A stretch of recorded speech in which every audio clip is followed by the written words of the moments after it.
And some people say that playoff series don't begin until a home team or a road team actually wins one of those road games. Here we go, the Dallas Mavericks, 96-93 over the LA Clippers. Now, this one was interesting because we both think that the Dallas Mavericks are going to win this series. We just didn't know when Kawhi Leonard was going to come back. Kawhi Leonard missed game number 1, and yesterday afternoon, Davis, we got that information that, you know what? Kawhi is at shoot-around with a chance to play. It was confirmed later in the evening that Kawhi Leonard was going to play, which meant the Clippers then shifted to a favorite here. Didn't matter. Dallas Mavericks, better team last night, evening up the series 1-1, heading back to Dallas.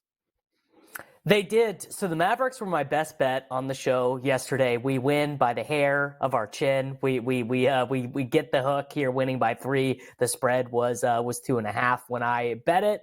But I probably would not have made it my best bet if I would have known that if you had told me Kawhi Leonard's going to play 35 minutes, I probably would not have made that wager. The Clippers just absolutely could not buy a bucket from 3, which I suppose is, kind of something that we would expect from them in some of these playoff spots.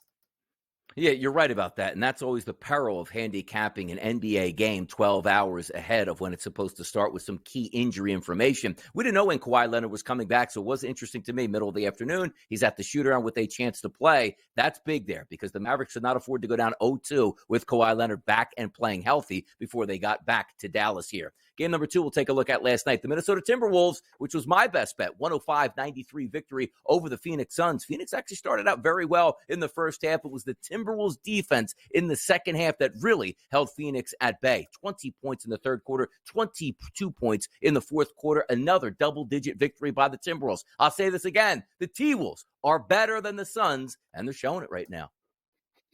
The T-Wolves are better than the Suns. I mean, what I said on the show yesterday was that Kevin Durant has got to outplay Karl Anthony Towns, and he's got to outplay him by a good bit.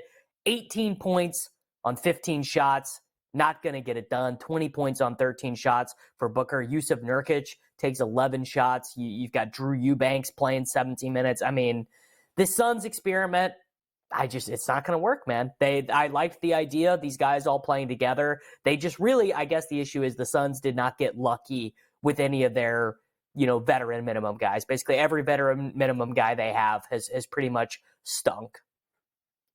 And by the way, you take a look at this game too. Grayson Allen, maybe more of a game-time decision with that rolled ankle. They said he was fine, only played 17 minutes, 1 of 2 from the floor, 3 total points in that game. But I think you can measure up starting lineup versus starting lineup. Look at the plus-minuses there. Kevin Durant, a -24. Nurkic, -21. Beal, -11. Booker, -24. That's not going to get the job done. And now you take a look at being down 0-2 before you head back to the Valley. Tough scene here to dig out from for those Phoenix Suns. How about this? Indiana Pacers, who I thought were dead to rights after game number 1, looked horrendous. Much, much better performance. You take a look at Halliburton's 12 assists last night to pace it here. I really liked what I saw from the Pacers because, again, if you just looked at that box score, Davis, and you told me right now, take a look at this. Damian Lillard, 6 of 13 from three-point range, 34 points, and then also throw in, by the way, Brook Lopez, 6 of 7 from three-point range. Should have been a victory for the Bucks, and it wasn't. Loved what I saw out of the Pacers after hating what I saw in game number 1.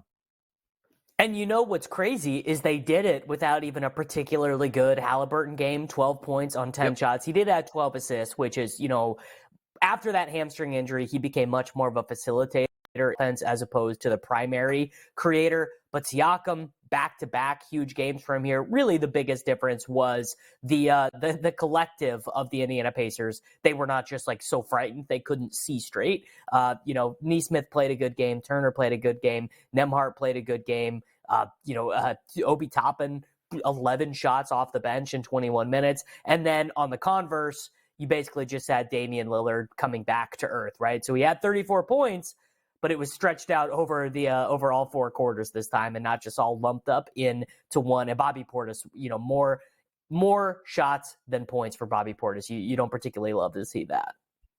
Now we look over to the sideline and find out when Giannis Antetokounmpo is going to return into this series. Now a little bit more pressure. If you were the Milwaukee Bucks, you go up 2-0. You can rest him maybe for a game longer than needed. Maybe you can't do that now as home court advantage now is being held by the Indiana Pacers. NHL last night, 4 games on the card. The Rangers, 4-3 over the Capitals. You take a look at an overtime game. The Panthers, 3-2 over the Lightning. And by the way, both of those 2 series here, 2-0 now in favor of the home team. We flip it over then to some teams that got some victories on the road. The Avalanche, a 5-2 win over the Jets. And then we look at the Predators, a 4-1 win over the Canucks. The NHL heating up in a quadruple header last night, Davis.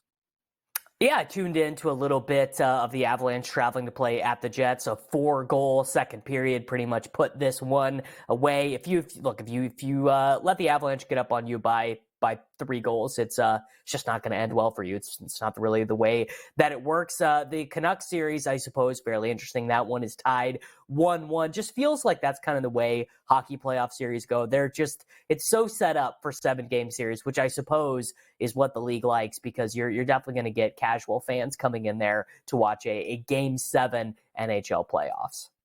Game 7, little overtime action. Hockey certainly hitting the gas pedal right now. In Major League Baseball, you can't win every baseball game. 7-game win streak snapped. The Cincinnati Reds 8 runs. The Philadelphia Phillies 1 run. Now, it wasn't really Christopher Sanchez's fault. As you see that byline, 3 innings pitched, 1 earned run. He actually gave up 5 runs overall, but only 1 of those earned. Why? Because the Phillies couldn't field the baseball. 3 errors early dooms them in. They were down 5-1 after the 3rd inning, and away that game went from them. 8-1 for the Reds. Good win for the Reds. Bad loss by the Phillies. Bounce back, see what happens today.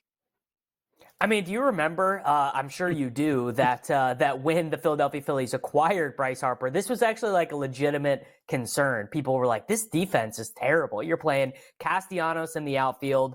At the time when they signed Kyle Schwarber, the DH stuff hadn't come in yet, so he was having to play in the field a little bit. Not that it, I don't think it particularly matters, but it is sort of interesting to see that old narrative rear its head. Also weird for this team to be playing 2 total zeros in Pache and Rojas in the outfield. I mean, you would not imagine that is going to be their playoff lineup, but just interesting to see. Yeah, and also talking about that DH too, remind ourselves that last year Bryce Harper was the DH the entire season because he couldn't play the field, which forced Kyle Schwarber to play in the field if you wanted his bat in the lineup here. So certainly things going around, but also flip it over to another Philadelphia story. Tyrese Maxey was fouled, 16 times in the final minute, and it wasn't called. The Sixers are upset, but it doesn't change the conditions here. They are down 0-2 heading back to Philadelphia.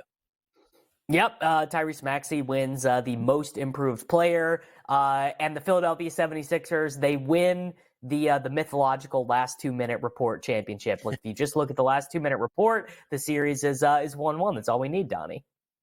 By the way, how does that make a team feel, though? It's like, look, we know we got robbed. The NBA tells you we got robbed, but we can't return it. Like, you get no insurance. Like, in real life, hey, man, somebody broke into my car and stole my phone. You turn it over to insurance, you get that money back. In the NBA and professional sports, you don't get it back. Ha-ha, our bad, man. You should have won that game. Millions of dollars are at stake for extra home games, advancing in the playoffs, or embarrassment, or maybe coaches get fired if you lose, but no big deal. Take this letter of our apology from the NBA. We missed it. You should have won, but you didn't. And tough luck. We'll see you in game number 3, which adds intrigue here over to what we're actually going to see in game number 3. Are the refs clued in there that the Sixers got robbed and maybe a couple phantom foul calls go their way? We'll certainly find that out. But we got to get to what happened on the court yesterday, which includes Kawhi Leonard. The claw is back.